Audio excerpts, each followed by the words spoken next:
نو د ده چې کوم سوچ دی د دې نیکۍ نه زه به د هغې نه بهتر وله ورکوم د ده له سوچ نه به م وله ښه ورکوم دا څومره لویه خبره ده فله خیر منها د دې نیکۍ نه ښه شی به ورکوم بهتر شی به ورکوم زه خوشحاله یم زه به دې په دنیا کې خوشحالوم د دې نیکۍ په بدل کې بدله زه ډېرې بدلې ورکوم لږې نه ډېرې به بدلې ورکوم او دې به زه په دنیا و آخر کې خوشحاله ساتم او یو عجیبه لفظ الله استعمالی قیامت په ورځ چې هغه خطرناک هیبت وي قیامت ورځ دومره سخته ورځ ده چې خلک به یوم یفر المرء من اخیه و د خپل رور نه پلار نه ښځې نه به تښتي خلک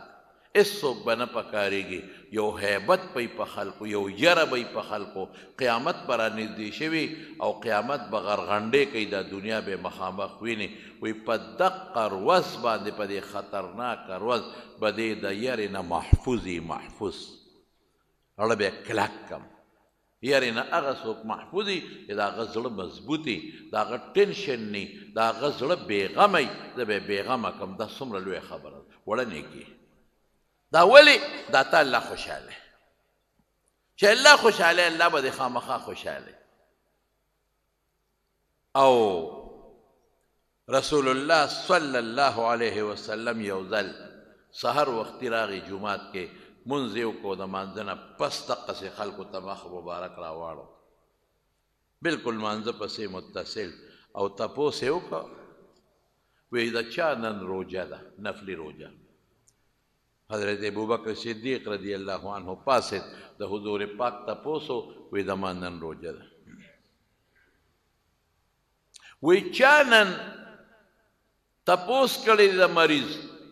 عیادت او بیمار پرسی د مریض چا کړی ده حضرت عمر فاروق رضی الله عنه خو لږ جذباتي و هغه ویل الله رسوله خو دغه د کوره راووته او تا پسې مونځ وکړو نو موږ ته خو لا موقع نه ده میلاو شوې د بیمار د تپوس د بیمار تپوس خو خلک الګ کوي چې د مونځ نه اوزګار شي بیا لاړ شي موږ خو دقه د کوره راووتو او نیغ جومات ته رالو حضرت ابوبکر صدیق پاسید وایي د الله رسوله ما بیمار پرسی کړی د په لاره را روانو عبدالرحمن ابن عوف رضی الله عنه بیمارو وخت د مانځه و نو هغه کره ورننوتم چې شپه به پې څنګه تېره شوې شپه به ښه تېره شوې که سخته به تېره شوې نو ما هغه کره ورننوتم د هغه تپوس مې وکړه ما د مریض بیمه پرسی کړی بیا حضور پاک وفرمایل وی چا به نن صدقه کړي حضرت عمر رضی الله عنه بیا پاسید وی د الله رسوله مونږ خو د صدقې ټیم لا نه دی راغلی مونږ خو همدقه د کوره راووتو نیغ رالو او جومات ته مانځله رسول الله مبارک چې دا فرمایي حضرت ابوبکر پاسید وی د الله رسوله ما صدقه کړې ده وی چې راووتم یو سړی اوږې نار راله مخې له راغی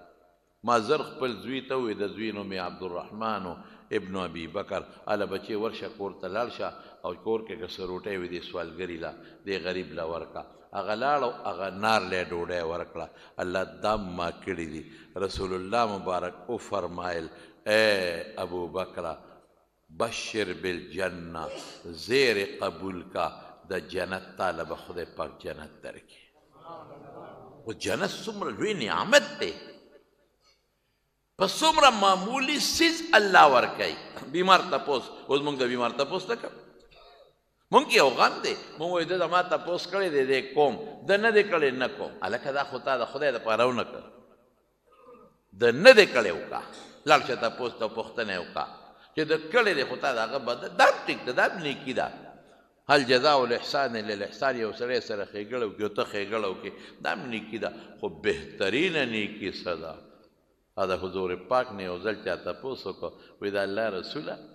ما سره یو سړی صله رحمي نه کوي او زیم ورسره نه کوم وایي نه داسې مه کوه چې هغه نه کوي ته ورسره وکړه چې هغه صله رحمي کوي او ته کې دا خو تا د هغه بدل خلاص کو ټیک ته دې کې هم ثواب شته خو چې هغه در سره صله رحمي نه کوي او ته یې ورسره وکړې دا زبردسته رشته ده تر راته څوک اوی پلان کې وفات شوی دی رانه هیر شي روستو راته را یاد شي دا خو انسان دی د انسان نه یېره راځي یا څه بل څه وجه وی او چې هغه نه ده کړې ته ورشه ته یې وکړه چې الله خوشحاله په بدل کار نه کومه دقسې زمونږ د جنازو قسم ده دې زما مړي له راغلی دی چې زه وکړم هلکه دا خو تا د خدای دپاره نه کړه دا خو تا د بدل خبره وکړه ده زما تپوس پوښتنه ده ما سره ښېګړه ده زما د پلار د بیمارۍ تپوس دې ما له دعا له راغلی دی ده زما قبر کې کار کړی چې زه ورله وکړم ټوله قصه زموږ نن د عدل بدل روانه ما سره که ته کې زه نیکي کوم که ته نه کې زه نیکي نه کوم آها ماشاءالله تا خو د الله دپاره ونه کړه تا خو ده دپاره وکړه نیکي الله دپاره وکړه دې نه دی راغلی زه ورځم زما د قبر کې کار نه دی کړی زه ورله کوم دې زما د پلار تعزیت له نه دی راغلی زه ورځم ده زما پوښتنه زما د پلار نه ده کړی او دی د پلار کوم ته ګوره الله خوشحاله که چې الله تا خوشحالي که نه دغه سړی په راځي ستا د خپو کې به پروتي ملامت به درته ناست دی خو یاره ما خو یې تپوس نه وکړی دا یې زما تپوس ته راغی ملامت به درته ناست دی نو دا ګوره تپوس مې وکړه او دا څومره معمولي خبره په تپوس رسول الله مبارک فرمایي د نیکۍ اجر ته وګوره وایي چې څوک د یو مریض تپوس له لاړ شي یو مریض تر څو واپس کور ته نی را رسېدلی او یا زره فرشتې د ده دپاره دعاګانې کوي څومره لوی ثواب دی پکې بلکې یو حدیث کې دا راځي چې کم انسان د یو بیمار پرختنې لځي دی د جنت په باغ کې روان دی نو زمونږ طالبان د دې درې توجیحات کوي اسانه دا ده که دغه وخت دی مړ شو په دې لار په تلو راتلو کې هغه سره تپوس پوښتنې وخت کې دی بنیغ د جنت باغ لځي اسانه معنا ده او بیا نفلي روجه نیول اوهو حدیث کې راځي نبی علیہ السلام فرمایي چې بیا په جمع کې نفلي روجه الصوم فی الشتاء دا غنیمت بارده دی ډېر خشته ښکلې اسان غنیمت ورځ لنډه ده لوږه نشته تنده نشته او وخت پې کم لګي نو دا روجې په دې جمع کې نیسئ دا نیکي د غټه نیکي ده الله پې خوشحالېږي حضور پاک به د ګل پر او د زیارت پر روجه نیوله وی په دې وخت کې زما عمل الله ته پیش کېږي نو چې زه روجهدار یم او زما عمل الله ته ورسېږي د جمعې به هم نیوله د جمعې روجه به هم کله کله نیوله او کله به د اسلامي میاشتې 14 او 14 او 15 نیوله او کله به د میاشتې لومبۍ 3 نیوې او د میاشتې اخر 3 به نیولې بهر کې که نیولی شی نو خیر روجې دا دي چې اسلامي میاشت معلومه کې نن سبا د دې کلنډر نه خخ په اسانه پته لګېږي د موبایل نه په اسانه پته لګېږي او د هرې اسلامي میاشتې 14 او 14 او 15 نیسي دا مخکې فرض وي فرضیت یې ختم شوی دی او ډېر لوی اجر او ثواب دی یا د ګل او د زیارت فرض دا روجي نیسه په دې کې ډېر لوی اجر او ثواب دی او بله راله پکې صدقه او خیرات اوهو صدقه او خیرات خو دومره لوی اجر لري چې زه درته ویلی نشم یو ښځه وه او یو سوالګرې راغی یو سوالګرې ښځه راله په دروازه یې باد وکړه اواز وکړه وایي ډېره زیاته یخني مې کېږي او د خدای دپاره ماله څه څادر راکړه دې ښځې کور ته منډه کړې دې غریبې سره بل څه ونه یو څادر و ورسره هغه سورې و یو 3 ځایه پکې نري سورې او یاره هغه څادر یې راواغېست او دې سوالګرې له یې ورکړه خورې دا څادر واله په دې ځان پټ کا لږ سورې خو دې خو ځان له وګنډه هغې وې بېغمه او سوبک پټې سورې پکې او یو 3 کجورې پرتې وې کور کې هغې راواغېستې وې ته به اوږې مې دا کجورې مه خوره صرف 3 کجورې او یو څادر خاوند دی خو خاوند ته نه دی خبر چې زما ښځې دا صدقه کړې ده خاوند یې خوب ویني وی د قیامت ورځ ده د حشر د محجاس و محشر ورته وایي او دا ټوله دنیا په غوبل کې ده او دا خلک په ګرمۍ کې پراته دي او بل شان ګرمي ده او دا خلک څوک یو خوا منډې وي او څوک بل خوا منډې وي او هر سړی په خپل غم کې پروت دی دا سړی وي دې ښځې ته یو زیم او یو تی وایي زمونږ هم ګرمي کېږي وایي دې کې یو سړي یو غټ څادر راوړه او د هغې غټ څادر د پاسه یې په موږ د پاسه خور کړه په موږ باندې د بره نه نور بند شو هغه تو هغه ګرمي را باندې بنده شوه وایي دا څادر 3 ځایه سورې و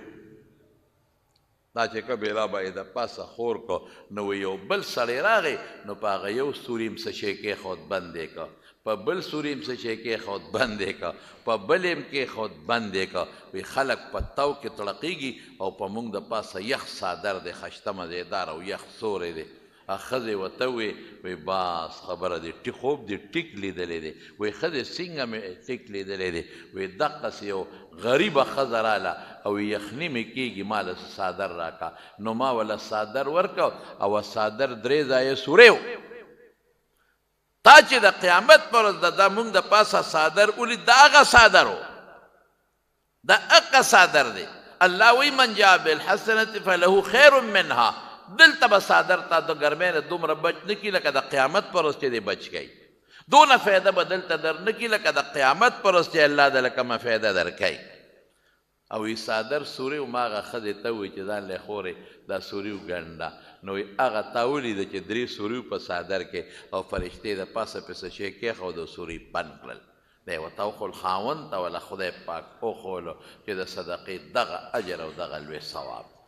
صدقه کې او قرآن شریف کې او رب العالمین په حدیث کې فرمایي نبی کریم صلی الله علیه وسلم فرمایي په حدیث کې راځي کل رجل تحت ظل صدقته یوم القیامه کل رجل تحت ظل صدقته یوم القیامه چې د قیامت پر ورځ به هر انسان د خپلې صدقې د سوري لاندې وي موږ صدقه نه ورکوو صدقه څه ته وایي صدقه د الله د رضا دپاره چاله یو شی ورکول غریبه مور دی د مور دی مور له چې ورکې دام صدقه ده لور دی د واده د فقیره غریبه ده هغې له ورکې دام صدقه ده خور دی د هغې له ورکې دام صدقه ده نفلي صدقه ده ګاونډي له ورکې دام صدقه ده مالدار سړی دی یو وخت کې هغه محتاجه دی مالدار دا نه چې غریب دی خو یو وخت کې یو شي ته محتاجه دی هغه له دې ورکه دام صدقه ده موږ صدقه دې ته وایو چې پلار مړ شي او دیګونه او ډنګه وه او که په ښه نیت وي نو دا هم صدقه ده خو دا موږ په ښه نیت نه کوو خفه کېږئ ما په دروازه باندې غټ 5 کوتک والا ودرولي او چې کوم مسکین فقیر راځي هغه شړو او چې کوم ماشومان یې هغې ته هغه د لاس والو هغه روجې چې تی نه خورې او یا چې ته سوالګري وي هغه ته د لاس هغه روجې ږدو ټیک ته د لاس والو روجې پلیتې نه دي پاکې دي خوړلی شي خو دا توهین دی دا سپکوالی دی نو دا خو صدقه نه کړو صدقه خو دا ده چې دا کوم مسکین فقیر دی له ټول نه مخکې ورکړي او صدقه کې یو ښه شی ورکوه چې الله پې خوشحاله شي حضرت ابو طلحه رضی الله عنه چې کله آیت نازل شو لن تنالوا البر حتى تنفقوا مما تحبون چې کامله نیکي دا ده چې کوم شی د خوښې د خدای په لار کې خرچ کې نو د جومات ته مخامخ یو باغ و هغې ته بیا بیرحا وي ډېر اعلی باغ و د کجورو او پکې خشته ښکلې یخې اوبه وې حضور پاک به هغه باغ ته ته و د هغې هغه اوبه به یې څکلې بس فوراً راغی رسول الله مبارک ته وی الله آیت نازل که چې بهتره نیکي هغه ده چې کوم شی د خوښي بل لی ورکې وی بیرحا باغ د الله رسوله ما د خدای په نوم وقف که خیراتي دی او تا ته مې اختیار درکړه چې ضع حیث شئت چې کوم دی د خوښي هلته یې ورکه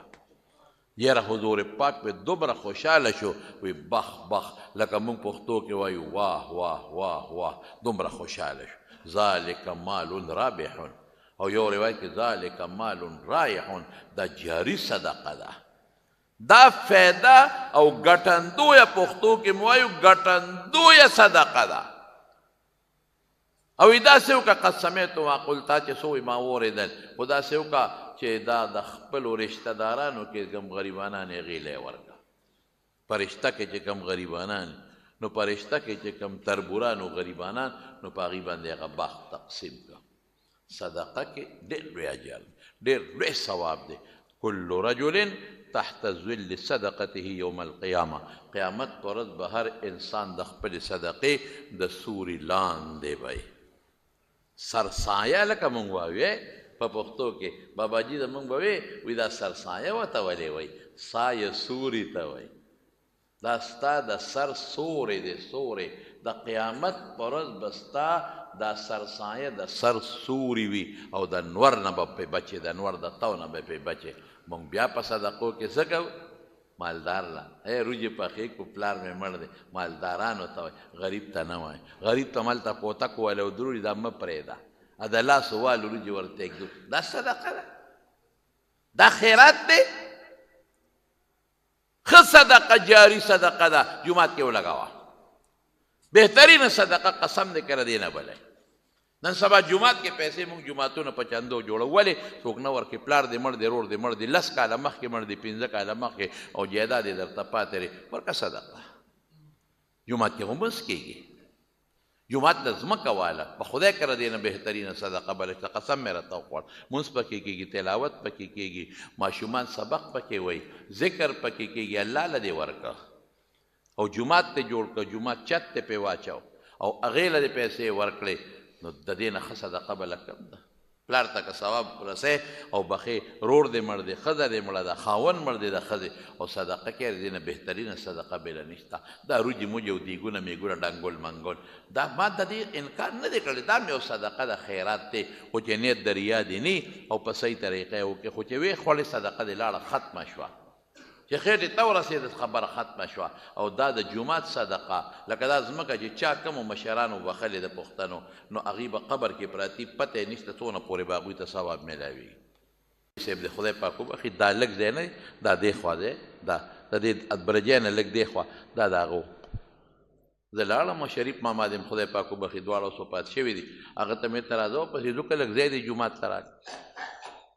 چې لاړو مې هغې ته ورپسې مونږ ویل جي صاحب ستا دلته کې د کور و مونږ ویل لږ غوندې ځای م پکار دی جومات دپاره هغې ویل زه سبا درشم سبا راغې صاحبه او کونټۍ ورسره وه څونه ځای پکار دی دا د یو ډنډه غوندې وه څونه ځای پکار دی مونږ وی دا ځای پکار دی چې مونږ دا دیوال ورباندې نیغ کړو جومات کوټه لږه اوږده کړو نه وی دا خو ډېر معمولي شی دی دا نه ورکوم خدای له به دونه پوټې شی ورکړو دې ته ایمان اوس دا اوس د زړه خبره ده الله له خدای له دا پوټې شي الله له غواړئ ځان له خو نه غواړئ او دومره پوټې شي د خدای له ورکم راشه دا کونټۍ زما واله چې څومره م پکار یي دلته راکاږې زه به تې ځم بله ورځ او ما نه به وروستو پاتې مونږ وایي بس چې څونه پکار دی ګیلکار م راوست کړي دغه پکار دی هلته یې کرښه راښکه دا ګوره دا صدقه خلک ورکوي خو دا یو عجیبه خبره ده چې خدای له زه لږ شی ورکم الله له ورکوم او لږ شی ورکوم نه جي دا سودېدلې ډوډۍ د زما بچې نه خوري دا ورکه طالب له های خدای له سودېدلې ورکې یادو ساتئ زما رونو رسول الله مبارک فرمایي د ځانه نه ویم چې کومه صدقه او خیرات کې دا مخکې د الله لاس له رسېږي وروسته د بنده لاس له رسېږي دا کېده دا ډوډۍ کېده دا مه خرابوه دا به طالب له ورکو ښه نو طالب راغلی ورکړی به دې وکړه نه ده نه پاتې شوه نو دا به سبا ورکومه نو سبا دې لږه ورکړه نو پرتره په پره کې بل ورځ باس ښه شي د هغه نوره ترکاري ورسره برباده شي او بیا د دین طالب چې کوم پیغمبر حدیث وایي کوم قرآن وایي کوم دین زده کوي هغه له خو دویم چې بهترین شی وله ورکه ښه شی ورکه او ته ګوره چې خدای پاک بدل درکوي او که الله دله د هغې بدل نه درکوي په خوب کې نبی کریم صلی الله علیه وسلم ولید او حضور پاک ورته فرمایي چې په کوفه کې یو تاجر دی او سوداګر بهرامي نوم دی هغه زمانه کې دا کوفه دا ګورې فارسي وه دا کوفه او بصره دا فارس و تاریخ وګورئ تاسو جغرافیه دا فارس و دا خو وروسته بیا صحابه کرام چې لاړل د حضور پاک زمانه کې فارس به یې دیته وي صحابه لاړل حضرت علی رضی الله عنه نو هغه بیا عرب لاړل هلته کې دارالخلافه منتقله شوه نو بیا دا وروسته عربي زده کړه نو عبدالله ابن مبارک هم د هغوی نه څه 200 کاله پس تېر شوی دی نو دا نومونه هقسې فارسي را روان فارسي پکې ډېره حده پورې چلېده نو بهرام نوم و د هغه نو پیغمبر مبارک ورته فرمایي عبدالله ابن مبارک ته وی لاړ شه په کوفه کې یو تاجر دی او بهرام یې نوم دی لاول به ورته زما سلام ووایي او د سلام نه پس به ورته ووایې چې ته به جنت ته ما سره یو ځای داخلېږي لویه خبره دا خوب د 3 شپې پرله پسې ولید او 3 شپې ولې دی پرله پسې ویني ده چې تپوس وکړه بلا شاګردان په کوفه کې هلکه تپوس وکړې بهرام څوک شته نو خلق ورته ویې صاحب په بهرام خو مشهور تاجر دی دنیا پیژني لوی سوداګر د دنیا پیژنې خوا خو مجوسي دی د اور عبادت کوي نو دې پړه کې شک کې پرېوت چې خدای پاکه مجوسي ته څنګه پیغمبر مبارک سلام ورسوم او مجوسي به د حضور پاک سره یو ځای جنت ته څنګه ځي یاد وساته ان الله لا یغفر ان یشرک به ویغفر ما دون ذلک لمن یشاء یو الله به هر چاته وغواړي قانون نه رحم ده خدای داسې دی دا الله نو به بخي خو شرک خدای نه مشرک نه بخلی کېږي بس دا فیصله ده او ټله فیصله ده نو ته خو اور د الله سره شریکې ده اور عبادت کې ده اور عبادت کوونکی خو مشرک دی دا خدای نه بخي او خو دا څنګه پیغمبر مبارک سره به مشرک څنګه یو ځای دی هغه ته څنګه سلام ورسوم په سبا شپه بیا خوب اینې بیا شک کې پروت دی په درېیمه شپه بیا خوب اینې او ملګرو نه تپوس کې دقه یو مجوسي دی په کوفه کې هلکه کوفه لوی ښار دی ما له پوره معلومات والی بس وی صاحب بل څوک نشته بهرام نوم او تاجر دقه یو کس دی مشهور سړی بس د وی راشه څه چل بی لاړ صاحبه عبدالله ابن مبارک کوفې ته چې ورغې هغه تاجر له تپوس یې وکړه څوک دی دا منډی ده غټه منډی وه اوس خو منډی ته ټرکونه او سودکیان او ډاټسنې راځي هغه زمانه کې به اوښان او قچرې او خره به په دې به سامان بار کېده یو خوا بل خوا به منتقل کېده برآمد او درآمد چې ورته وایي غټه منډی ده او په منډی کې د دنیا په سلګونو نوکران دي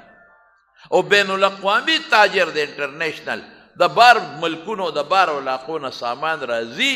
او نوکران ناست دي او په هغې بولي کېږي هغه خرڅېږي څوک مال وړي او څوک خرڅوي څوک اخلي او بلا نوکران دي مزدوران او لګیا دي او بورې دي او څیزونه دي او ګنډلې کېږي اوښان دي او یو لوی هلچل دی تپوس یې وکړه بهرام څوک دی مخامخ کې کوم ناست دی دغه دی دا عبدالله ابن مبارک مشهور سړی خلکو پیژنده چې د حدیثو لوی شیخ دی چې بهرام ته پته ولګېده وله راپاڅېد که کافر هم دی خو خلک د مشر او بیا د مسلمانانو د مشر خلک قدر کوي او شاګردان ورسره دي عبدالله ابن مبارک سره شاګردان ورته وایي حضرت څه کې په دا مجوسي دا د اور عبادت چې کوي خو دا الونه وي شاګردانو ته وایي زما ورسره کار دی یو شاګرد مې صاحب خو مجوسي دی ته څه کې هغه سره وایي زما څه غرض دی ورسره هېڅوک نه خبري دا خبره لکې پرته ده شاګردانو یې خیال دا وکړه چې یاره کیدای شي عبدالله ابن مبارک مالدار سړی دی او ورسره څه تجارتي تعلق جوړی تجارت خلک کوي کافرو سره هم د چین مین نه موږ دا مالونه نه راوړو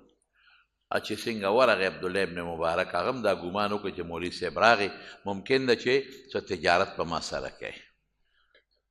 ډېر عزت یې وله ورکړه عبدالله ابن مبارک وایي ته بهرام تا سره زما ځان له یو غرض دی خو چې بل څوک نه زه ورته یو ډېره ښه صاحب یو کوټې ته لاړ دننه شو همدقه بیا ویمه شاګردان هم دا سوچو چې څه تجارت ورسره شروع کوي د هغه هم دا سوچو چې کیدای شي دې څه مال اخلي راخلي چې دننه شوي دروازه بنده که بنده یې کړه وی بهرام ما خو پیژنې او حضرت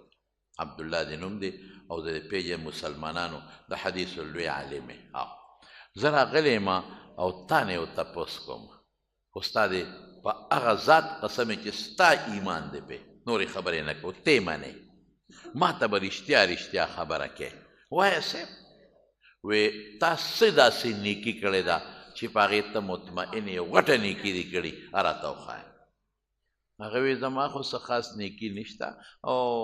څه نیکي به مې کړي ظاهري د دنیا نیکي به ووایي څه داسې عمل دې کړی چې ته پې مطمئن یې زه به داسې ووایم یاره ما خو څه داسې عمل نشته خو دې منډی کې دا زما تاجران دي ما ته ایس حساب کتاب د خپلو پیسو نه لګي دغه منیجران دي مونږ ورته دې زمانه کې منیجران وایو هغه زمانه کې چې هر څه ورته وي او دا لګیا دی او شی خرڅوي او اخلي او قرض هم ورکوي او نغد هم ورکوي او لګیا دی یو سیسټم روان دی او دا مې ویلي دوی ته که غریبي پیسې ورسره ني مې غواړی دی یو سړی قرضدار دی بعضې وخت په تجارت کې بعض انسان قرضداري شي نو که په تجارت کې قرضداري شوي بس معاف کوی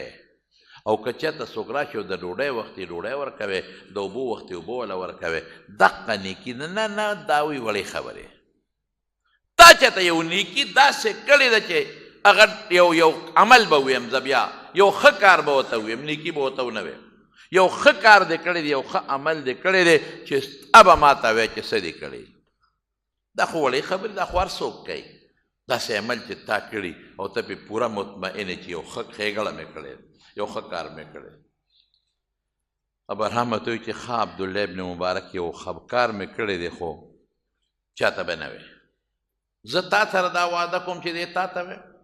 ته به ما سره دا وعده کې چې دا خبره به چاته نه کې بس دا زما ستا منځ کې شوه وعده شوه وی عبدالله ابن مبارک زما یو زوی دی یو او بله مال مې دی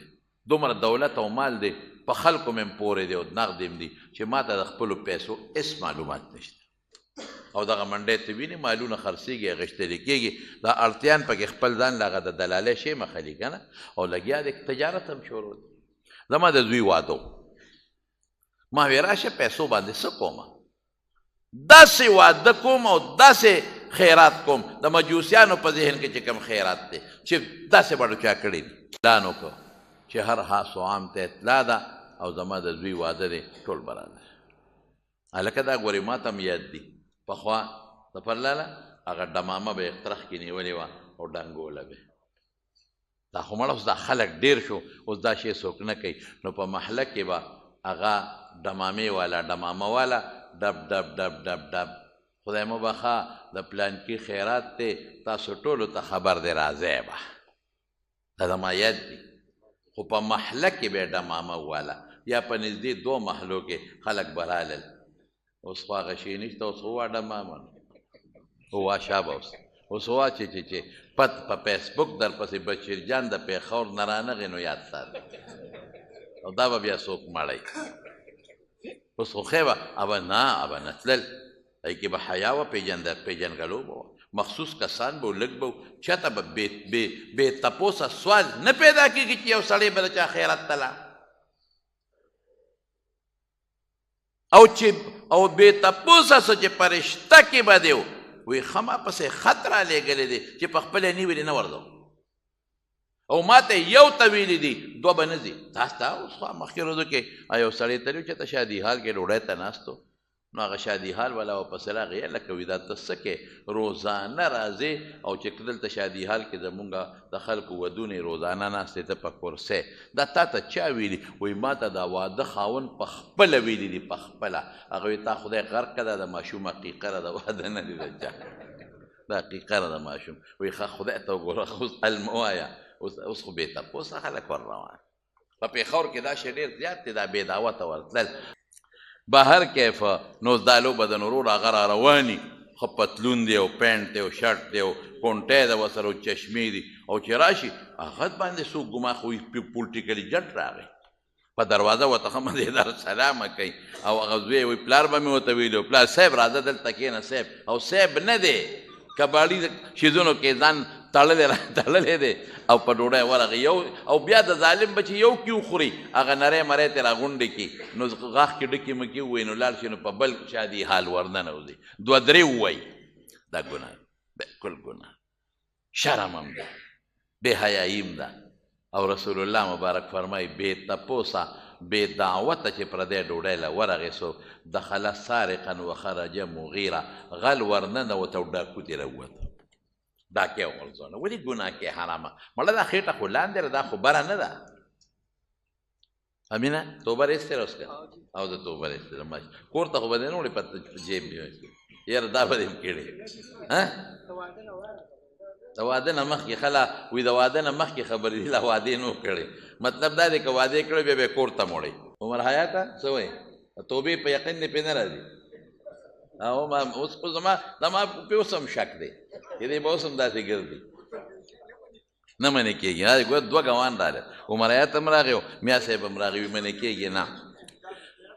بهر کیف زما وروڼو خبره مې دې پورې کوله هسې خوشطبي هم ورسره وکړه امین ښه سړی الله دې وله خیر ورکړي بنیادي خبره دا ده چې او وایي چې زما د زوی ما وایي چې راشه هر حاس عام ته وایم اعلان مې وکړو چې څوک مې زما د زوی واده یو ډوډۍ له به راځي هېڅوک به نه پاتې کېږي نه غریب نه مالدار نه خپل نه پردی ماشومان او زنانه دې م راځي زنانو له ځان له ځای مې مقرره کړه سړو د ځان دپاره او صیبه د دنیا راخوشې روټۍ خوري یو ورځ نه څو ورځې روټۍ روانه ده او یوازې ډوډۍ نه ما ځان ته ګفټونه مې ښودي جامې پیزا چې کوم به داسې غریب و هغه له مې جوړه جامې هم ورکولې چې د چا به پیزار کمزور و هغه له به مې پیزار هم ورکول راشه دا م وایه او چې څوک به دا و چې کور ماشومان دي غریبانان هغوی ته مې کور ته مړی یاره وی سور ودې زما دا ډوډۍ وچرېده او اعلانونه وشو چې چا نی خوړلې خدای ته وګورئ راشئ وخورئ او زبردست پیجامې او پیزارونه مې خو ویشل یعنې تر دې حده پورې عبدالله ابن مبارک ما سامان وویشه چې اخره کې کوم لوښي و که نه ما نوکرانو ته وې دا لوښي م دې خلکو له ورکړې دا سودا سامان پکې ور واچوې ځان سره یوسي ښه دی خلکو پرېمانه دا روټۍ وخوړه او کور ته یې یوړه لوښي م یوړل او ارس وایي چې دا اخري شپه شوه او زه ستړی وم ډېر زیات نوکران هم ستړي هم لاړل اوده شو او زه هم ستړی وم زه هم خپلې بالاخانې ته وختم او زه سملاستم او نیمه شپه شو او زه اوده شوم دې کې ور وټکېد دا اوس دی عبدالله ابن مبارک ته قصه کوي چې ور وټکېده نو ډېره سخت غصه شوم چې دې وخت کې د خدای نیکبختو چې له اوده شوم او ستړی وم او خوب راغی د خوب راپاڅولم نو ما ویل چې دا راشه نوکران غریبانان ستړي دي هغه نه ویښومه نو په خپله راکوشم دروازه مې کولاو کړه چې مې کولاو کړه یو زنانه ده د دروازې مخې ته ولاړه ده او ډیوه ورسره ده او ډیوه پړق پړق کوي لږ غوندې تیل پکې دي بس مري وی ما ته وی چې عبدالله ابن مبارک دا بهرام زه راغلی یم دې ډیوه کې تیل نشته او تا له رالم په تا مې ړه خېږي دې کې ما ته لږ غوندې تیل واچوه وی سخت مې دا زړه درد کوي چې دې وخت کې اوس د تیلو ته دې څه ضرورت دی شپې خو سهار له دروازې راشه نو زه خو خیرات کوم خلکو سره ښېګړې کوم نو بوتل به راته تیلو ډک درکړم ما چې ته دې وخت کې موږ د خوبه پاڅولو او دې وخت کې په تیلو څه کې وی راته وایي چې بهرام زما ماشومان بچي دي یتیمانان وږي دي نار نور دي جاړي ډیوه کې مې تیل ختم دي نو ما وی چې دا ډیوه ورته برابر کړمه نو زه به م ورته ګورم ما ته به م ګوري او که ډیوه مړه شوه نو د لوږې د لاسه روغړېږي په دې ځمکه باندې د خېټې درد دی د لوږې د لاسه نو ما ته به نه ښکاري او دوی ته به یو بل هم نه ښکاري نو زه ډیوه به بله کړمه که په دا رڼا کې پې شپه تېره شوه وی چې دی وی نو ښه غوسه راله ما وی ښه بچي دي یتیمانان دي اوږي دي او د لوږې د درد د وجې نه جاړي او تړتېږي وی او ما وی چې تا ته پته وه چې زما د زوی واده دی وی او تا ته پته ده چې ما اعلان کړی چې هر خاص و عام راشئ او دا راته پته وه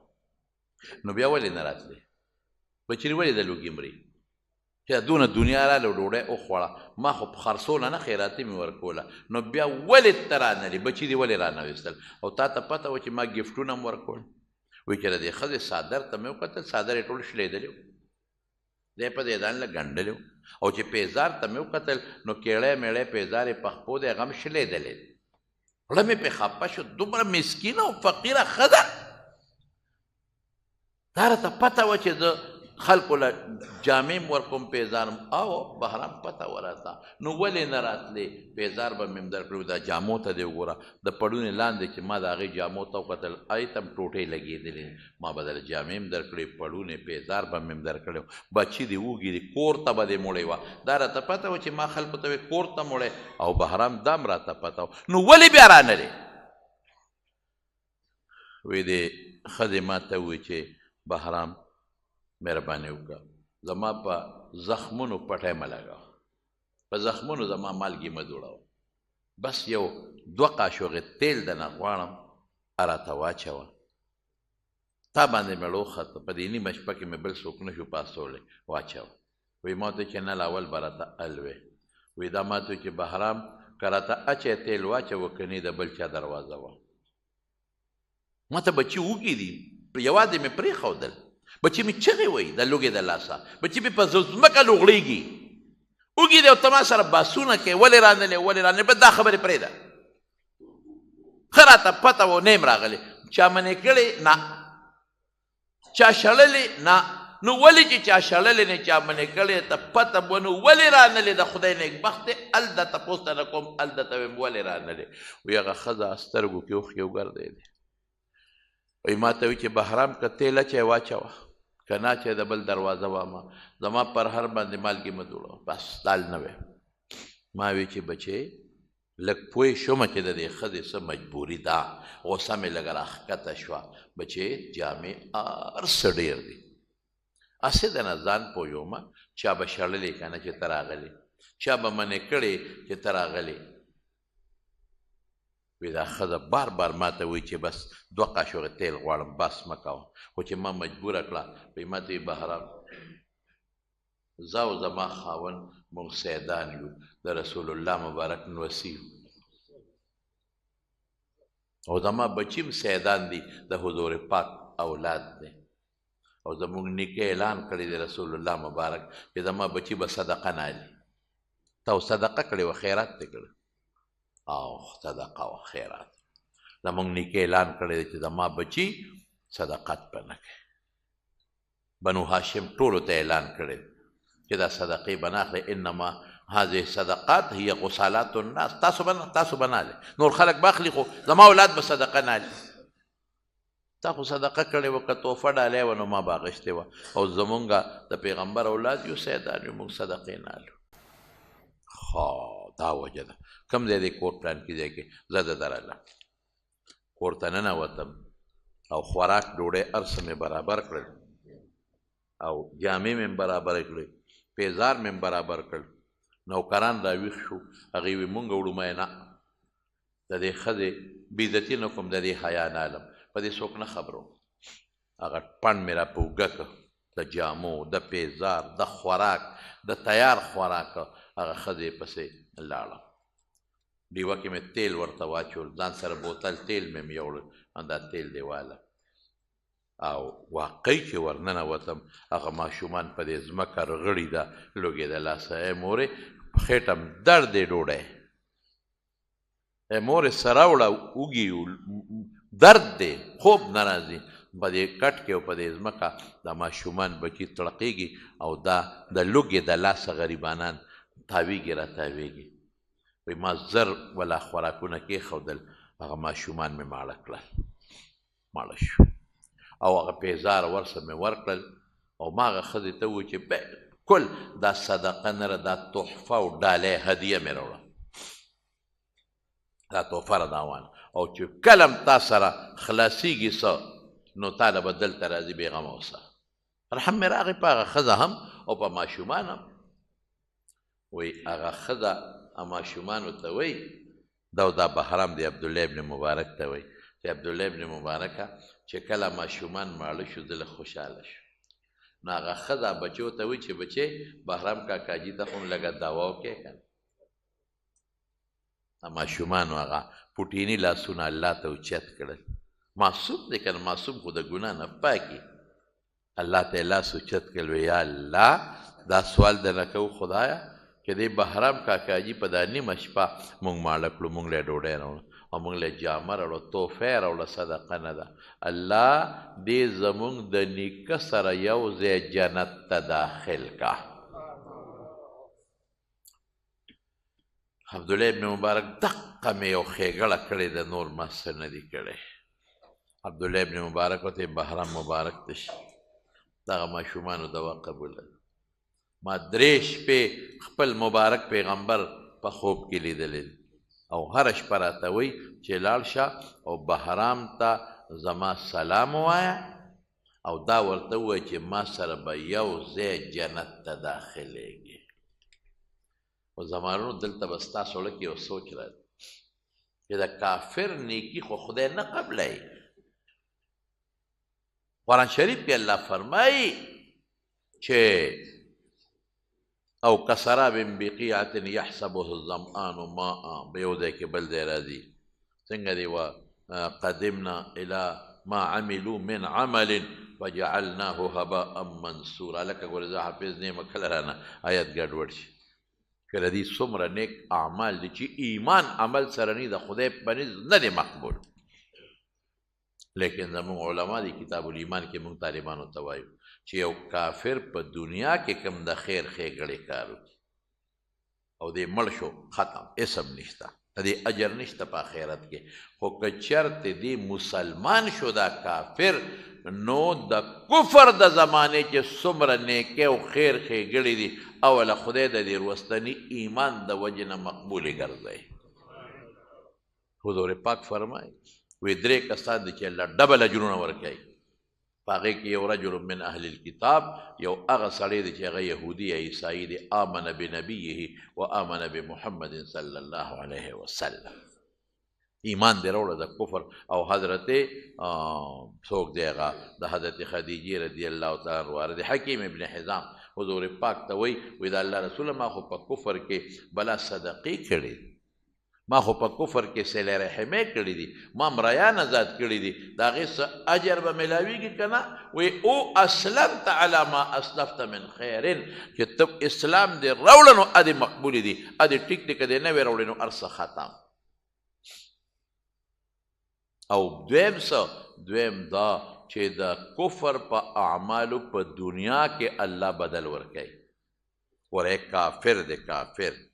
د کافر عمل خو چې ایمان نه هېڅ شی نه دی، لیکن د اخلاصو رب العالمین ورته څه درجه ورکړه؟ درجه یې ووره چې دا خبره بهرام واورېده، بس وي عبدالله ابن مبارک لاس یې را دې خوا که چې د ایمان راوړم، ستاسو پیغمبر نه منم، ستاسو دین نه منم، او بیا په ما سلام را لېږي او بیا ما بدن سره یو ځای جنت ته بوځي. هغه بهرام الله مسلمان کا راغی چې څومره رشته دارانو ټولو ته وي ما سره کو رشته ساتئ ایمان به راوړئ، هغه خدای مسلمانان کړل. او چې څومره نوکران وي زما منډی کې به هغه څوک کار کوي چې څوک مسلمان وي، کافر به زما مزدوري نه کوي، کافر به زما نوکري نه کوي، هم ورسره خدای ټول مسلمانان کړل. صدقه ډېر قیمتي شی دی زما، ډېر قیمتي شی. په دنیا کې هم خدای اجر ورکوي او په آخرت کې هم الله ورکوي. په قبر کې هم خدای پاک دا صدقه به په تا باندې سورې کوي، په قبر کې د الله د عذاب نه به دې بچ کوي. اخلاص ډېر ضروري شی دی. پټه صدقه ورکوي. رسول الله مبارک فرمایي هغه صدقه چې په خلاص باندې کومه خرچه کې ما تنفق یمینه نو لا تعلم، ګس لاس دې ته خبرېږي نه،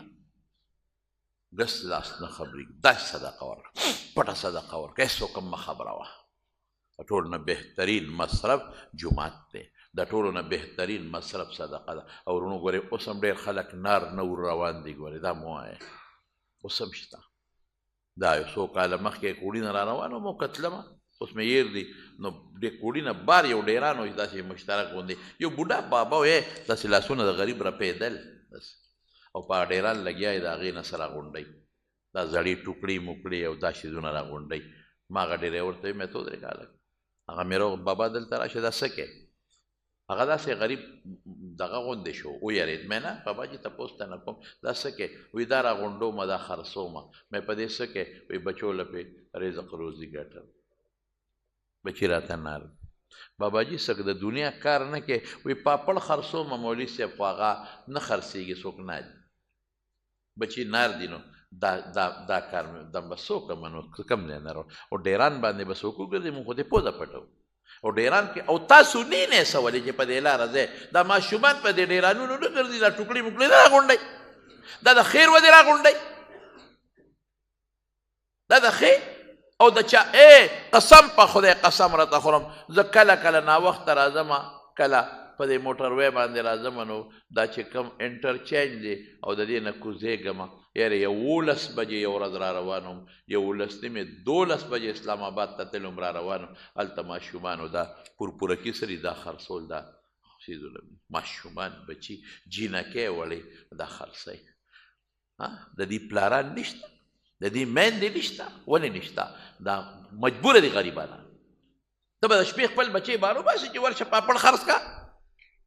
ته به خپله لور ماشومه د شپې وباسې. مونږ خو چې ماشومان نوسان وسلي چې په بله کوټه کې چغه ووایي نو مونږ له خوب نه راځي. او دا ماشومان غریبانان په دا نیمه شپه کې په د انټرچینج نه بار ولاړي او دا څوک پولې خرڅوي او څوک بل شی دی، سوال نه کوي. زه وایم دا سوالګري نه دي، سوال نه کوي. او موټر ته را مخکې شي دا خرڅوم دا خرڅوم دا خرڅوم، دا د خیر وځې نه دي رونو، دا د بدر وځې. د دې ماشومانو درک نه لګي د دې د مور درک نه لګي د پلار درک نه لګي که لګېدې یا به پلار ناجوړه په کټ کې په پالک پروت وي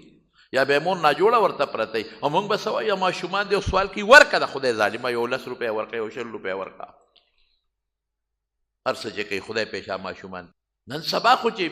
یو بیمار یو زنانه خبرې رانه اوږدې شوې یو زنانه وی مولوي صاحب ویې جړل ماته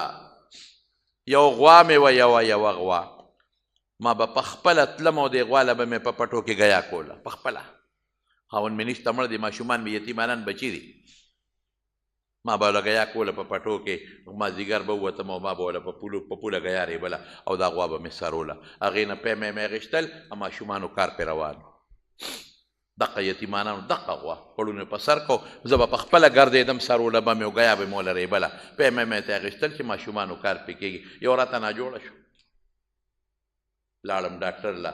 هغه دا ټیسټ او دا ټیسټ او دا مې ورته دي ووایي چې زه دومره غریب یم وایي ښه مې ورته ووایي ویل غوا مې خرڅه کړه د غوا پیسې هم لاړې او ماشوم هم جوړ نه شو ای ډاکټره د خدای له به د قیامت پر څه جواب ورکړي ای ډاکټره خدای سره به څه کوې قبر سره به څه کوې خپلو بچو له بنګله جوړې خپلو بچو له موټر او خپلو بچو له عیاشي کې او بل کونډه او یتیمانان بچي ظالمه غرق دې کړل ته خیراتي نشي ورکولی خپل زوی ته ویلي سلمان ته مې بچې ګورې که یتیم کونډه نه دې پیس واخېستې یا د ټیسټونو کې پیسې واخېستې ګورې زه به خفه یم ملا نه طالب نه به هم نه غریب نه به هم نه مسکین نه به هم نه بلکل به ترې نه او تپوس ورپسې کوم معلومات یې اخلم نه دي مړه ډوډۍ به خدای درکوي ستا دا نوړی تېرېږي څنګه ستا بچو ته چې دا فروټ دې ماښام کېښودل او د دې ښځې دا غوا خرڅه کړه د دې یتیمانانو دا وینې دې تېرېږي څنګه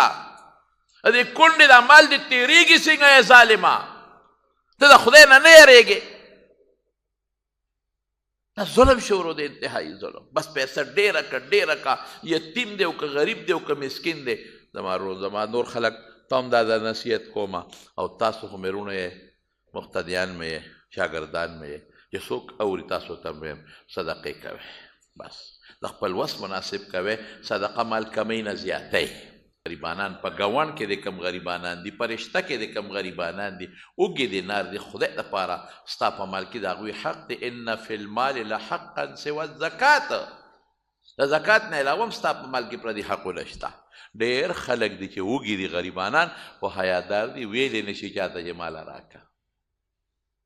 زمونږ ډېر طالبان داسې دي د مدرسو چې غریبانان اوس هم زمونږ په مدرسو په طالبانو کې دا طالبان شته چې مازدیګر مزدوري کوي غریبانان مازدیګر مزدوري کوي ما ته اوس مخکې ورځو کې مې یو طالب ووی یاره وایي زه څوک هم سبق وایم هلته کې راته انتهایي تکلیف دی روډ بیل شوی دی او پلار او مور راته پاتې دي دا سبق پرېږدم او کس چل ورسره دا ستاسو په مالونو کې دوی حقونه نشته دا پیسې به څه کوئ دې نو بالغ ډکوې سملی به پې او که دا به په کاسو کې خورئ دا خو دنه پاتې دي دا هر دا جایدادونه چو لاړل پاتې شو هاتې پاتې شو بهر کیف د نیکو متعلق من یعمل مثقال